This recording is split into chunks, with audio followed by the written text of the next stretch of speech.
jeune étudiante, a accepté de montrer comment se déroulait une séance à Géraldine Zamanski et à l'INSA La PAC. Regardez. C'est la 16e fois qu'Anaïs vient ici pour contrer les tics qui sont arrivés dans sa vie à l'école primaire et qui se sont aggravés à l'université. C'était l'année dernière, en hiver, et j'avais beaucoup de tics. Par exemple, le fait de s'asseoir. Quand je m'assieds, je passais environ 10 minutes avant de pouvoir être assise et commencer ce que je voulais faire. Parce que, et même des fois, c'était plus long parce que finalement, on est obligé... On est tellement prise dans la crise de tics que du coup, on ne peut pas faire autre chose. Et voilà, c'était assez fort à ce niveau-là. Depuis le début, vous diriez que les tics ont diminué de combien à peu près? Je dirais 60-70%. D'accord. Une amélioration obtenue grâce à des séances de thérapie dites comportementale et cognitive. Leur principe part de l'analyse précise du processus d'apparition des tics. C'est un peu comme si on avait la sensation d'une piqûre de moustique et qu'on avait envie de gratter.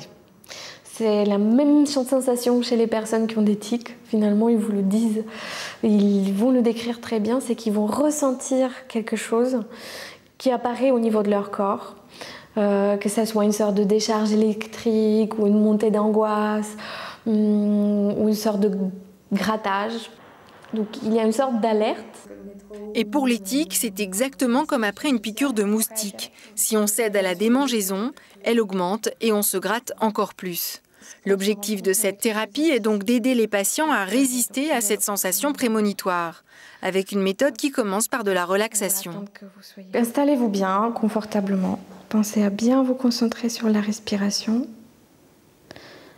Lorsque vous expirez, vous creusez un petit peu le ventre. Ça relâche les muscles, ça relaxe. Et comme on se concentre sur la respiration, moi au début je fixais un point, maintenant j'arrive à peu près regarder un peu partout, mais du coup on se détend. Et puis dès que vous vous sentez un peu plus stressé, que vous sentez la sensation arriver, pareil, vous pensez à expirer tranquillement. Super, tenez bon, expirez. J'essaye. Super. Ça m'ajoute de la difficulté. Oui.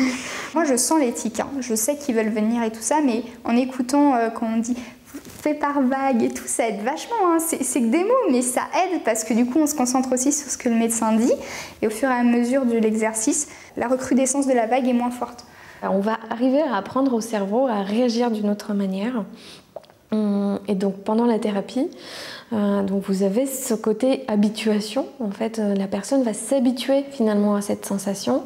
La sensation va aussi devenir moins forte. Une sorte de rééducation qui prend du temps et qui exige aussi un entraînement quotidien. Anaïs s'est accrochée pendant 3 mois avant de commencer à y croire. Les premières fois, j'arrivais à tenir que quelques secondes. Et en fait, au bout de la 7e séance, je crois, on avait vraiment... c'est à partir du cap où on passe les 10 minutes, en fait. Où, par exemple, on commence à réussir à s'asseoir et voilà. On est assis et on se dit « Ah oui, finalement, ça sert à quelque chose !» Maintenant, Anaïs peut enfin prendre des notes dès qu'elle arrive en cours. Elle retrouve sa vie d'étudiante.